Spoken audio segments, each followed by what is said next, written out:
Shalom, bonjour à tout le monde. On essaie de penser comment, face à un enfant qui s'oppose à nous, comment est-ce qu'on doit réveiller une autre façon de penser. Si on pense de la même manière, et si on parle de la même manière dans une maison, alors on crée une situation de lutte, comme des fois on voit à la télévision entre les partis politiques par exemple, où il n'y a pas vraiment une capacité de voir les choses dans leur globalité. Là, chacun a sa façon de voir les choses, et chacun vient et se dispute avec l'autre en essayant d'espérer qu'un jour, un des partis va dire « T'as raison, je m'excuse, je me suis trompé ». Mais ça ne se passe pas. Donc apparemment, la situation dans la maison, c'est pas la véritable solution. Et là, la véritable solution, on dit que pour qu'il se passe quelque chose d'autre, il faut qu'on soit bon. Même dans le monde des affaires, plus tu es quelqu'un de bon, plus tu t'ouvres à la générosité, plus tu réussis dans tes affaires. Il y a 10 ans, pour être une bonne personne qui réussit dans ses affaires, il fallait être le plus cruel possible, ou le plus dur possible.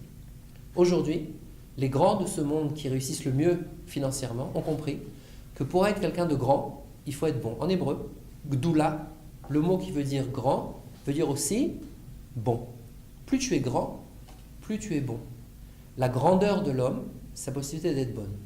L'enfant est petit. Qu'est-ce que ça veut dire qu'il est petit? Il est un peu dur. La petitesse fait qu'on est dur. Par exemple, quelqu'un qui est malade, parfois, rentre dans des états de colère, dans des états de nerfs. Pourquoi?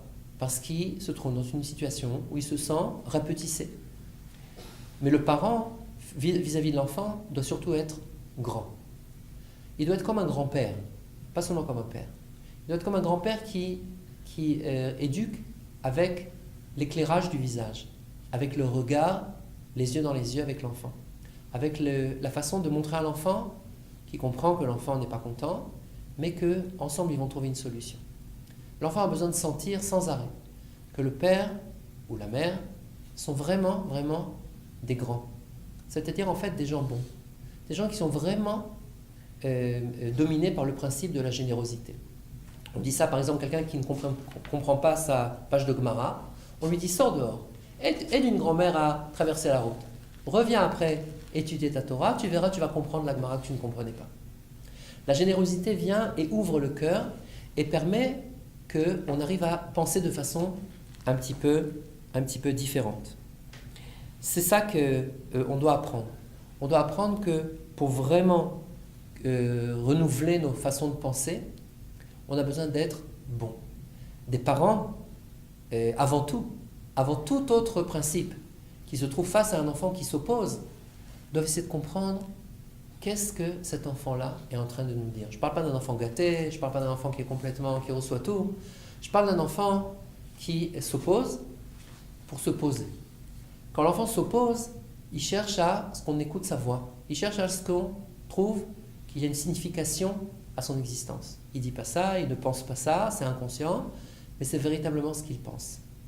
Dans cette fête du Seder de Pessah, on dit « Kol dirfin yete veichol, kol ditzrich yete veipsar ». Tout celui qui veut venir, qui vienne manger, qui vienne faire le Pessah avec nous. Et dit le Rambam, dans les lois de la joie de la fête, que si quelqu'un il fait sa fête, mais il ferme sa porte de sa façon de penser, il ferme sa porte de son cœur, il ferme la porte de ses volontés, et il rentre dans une espèce de ghetto dans sa façon de penser, alors en fait, tout son manger qu'il mange, il dit le Rambam, c'est un repas simplement pour son propre ventre. C'est-à-dire qu'il n'est pas vraiment joyeux dans la fête. Donc il faut ouvrir la porte, à l'enfant, essayer de le voir dans les yeux, et puis d'approfondir l'amour pour lui, pas un amour intéressé, un amour véritablement gratuit, dans lequel je suis capable, bien que l'enfant me fait maintenant l'enfer, je suis capable quand même de l'aimer, de le voir, et puis comme ça de l'amener à sa véritable destinée. Alors, bonne fête de Pessah à tous.